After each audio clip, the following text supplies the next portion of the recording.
Well, thank you, Senator Daines. I'm Paul Gosar. A little bit about me. I'm originally from western Wyoming, so my dad's a geologist, so I do know quite a bit about energy.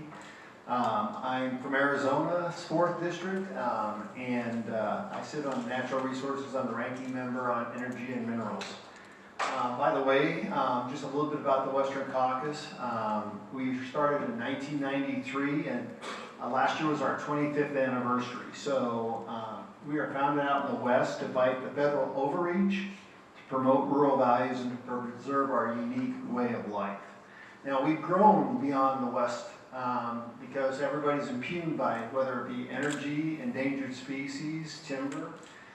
So we now include people even on the East Coast. Sometimes somebody from New York City can actually carry something from us. Obviously not Miss AOC, but we can definitely get some stuff done.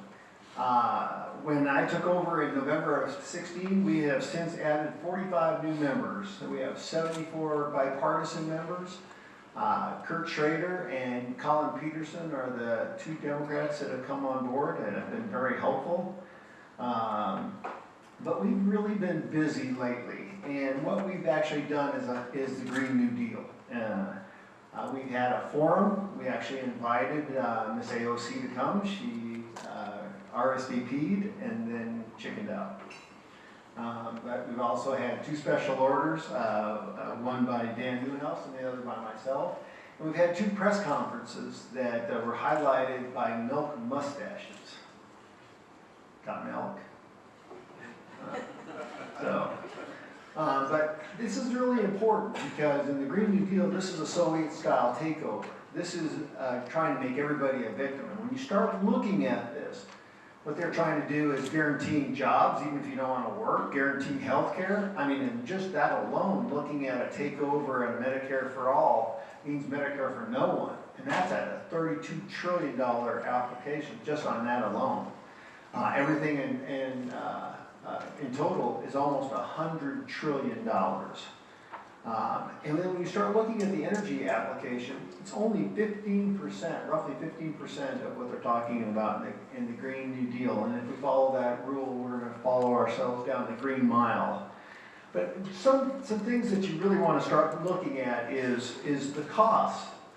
Over the next 10 years, if it was implemented, it would be over $650,000 per each household over 10 years. That's huge.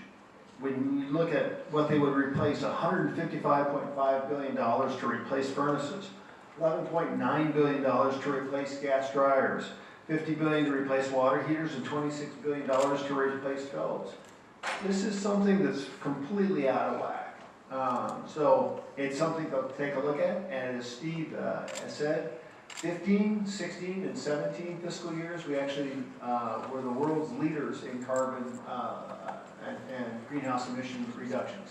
That wasn't because the government mandated it, it's because of innovation, that's because of the energy sector. And that's where we need to tell our story. And then the last but not least is, I want to talk about science. Who all watched Fox and Friends this morning with Jay Inslee? It was ridiculous. He wants to be the science guy, and he can't quote science. You know, science will set us free, and that's real key. And there's a lot of new documentaries coming out that really proves our point.